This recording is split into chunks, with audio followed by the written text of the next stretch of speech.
Pagka nakababang ganito yung camera, ibig sabihin, nahihiya ako. Maraming tao pagka ganito.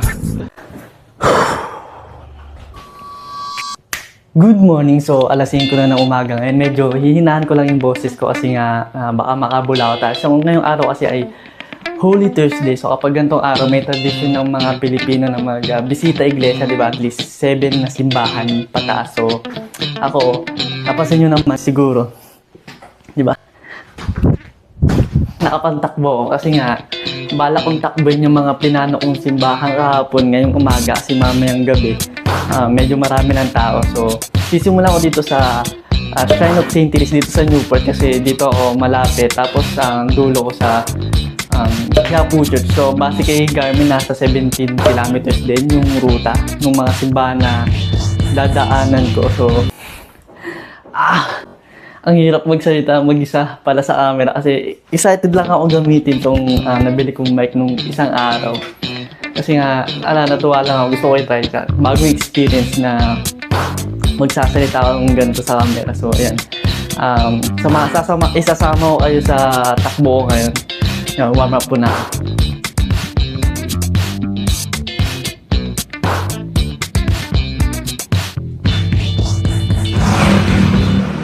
So, ayan. Nandito na ako sa una kong simbahan.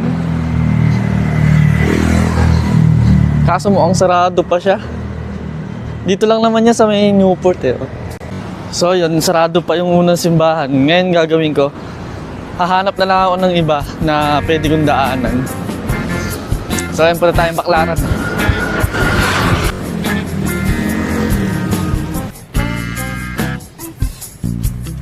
Ayan, so nandito na ako bali sa unang simbahan ko. Ito yung Baclaran Church. Sarado kasi yung anine eh. So buti na lang to. Dito nagsasarado.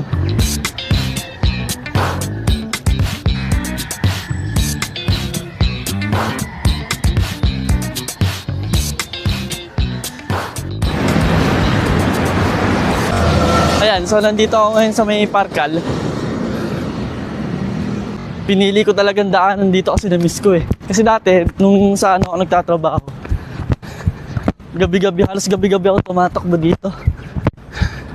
Na nakakamiss na sobrang yung lugar. Ayan, tapos dito naaalala ko, kami una naglaro dito eh. Sa court na to, kasama ko sila Coach Pat. Kaso di kami lagi natutuloy kasi nga umuulan. Ngayon pinapaskid ng pinapaskid. Hanggang sa wala na, nakalimutan na. Wala, share ko lang. Doon tayo sa susunod na simbahan dito sa MOA.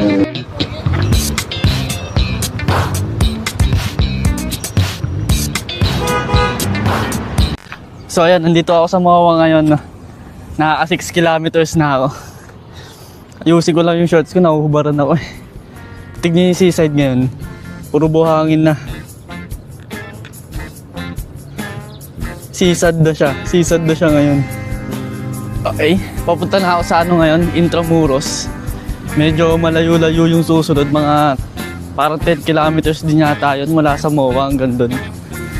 So siguro bibilis ako na ng konti.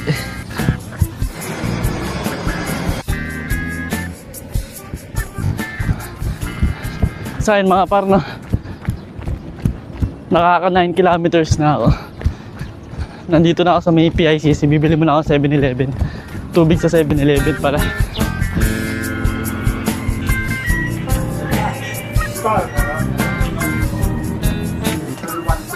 Kaya tsaka saging, magkano may saging? 22.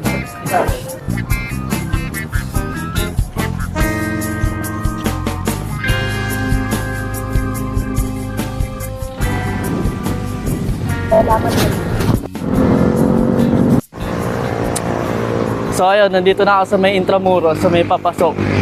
Nakaka 13 kilometers na ako.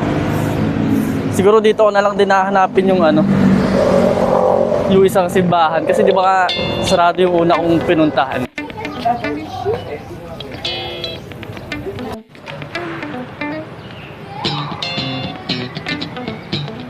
Ayan, tapos na ako sa San Agustin Church. Sa naman ako ngayon pupunta? Sa Manila Cathedral.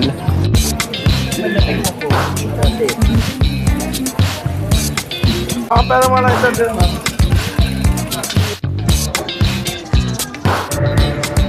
are the first to confess.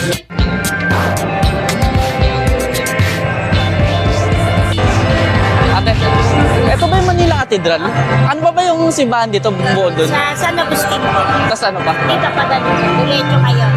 Hindi, dalawa lang. Simbahan dito. O, tapos ano na, Binondo na dito. Binondo sa Quiapo, San Agustin. Salamat po. Dalawa lang daw pala yung simbahan doon sa Intramuros. Ngayon, papunta na ako sa Binondo.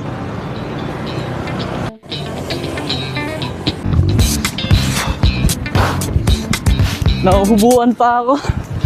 Nagkabarya kasi yung shorts ko nung nag 7-Eleven ako kanina. Ang hirap tuloy tumakbo. Ah!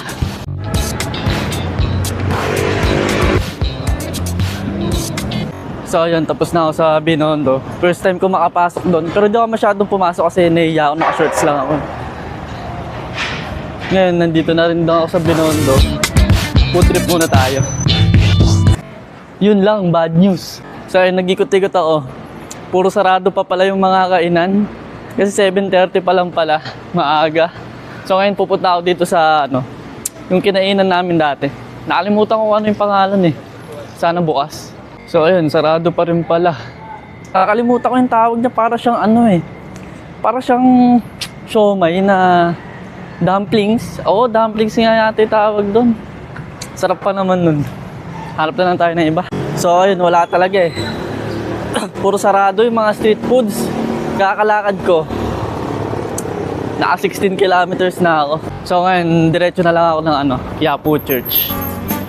Malapit na lang naman dito yun eh.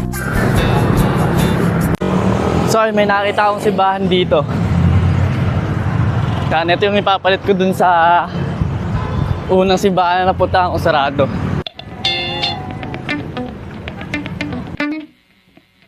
Okay, tapos na ako sa pang-anim natin. Punta na ako ngayon sa pang-pito sa... Saan yun? Quiapo Church. Ngayon hindi ko alam kung saan. Magtatanong-tanong na lang muna ako. Sir, saan po ba yung Quiapo Church? Diretso lang po. Salamat. Ang kaliwa. Okay. Sir, yung Quiapo Church ba dito? Salamat.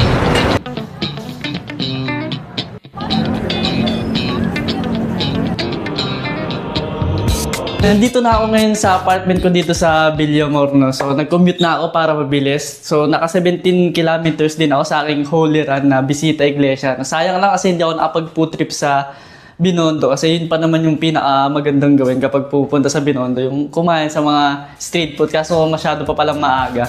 Pero syempre, nagawa pa rin naman natin yung agenda natin ngayon ng pumunta sa mga simbahan. So, yun, maraming salamat sa panonood. Alam ko, medyo... kailangan pa i-improve yung mga videos ko. Pero syempre, i-improve ko pa yan. Salamat!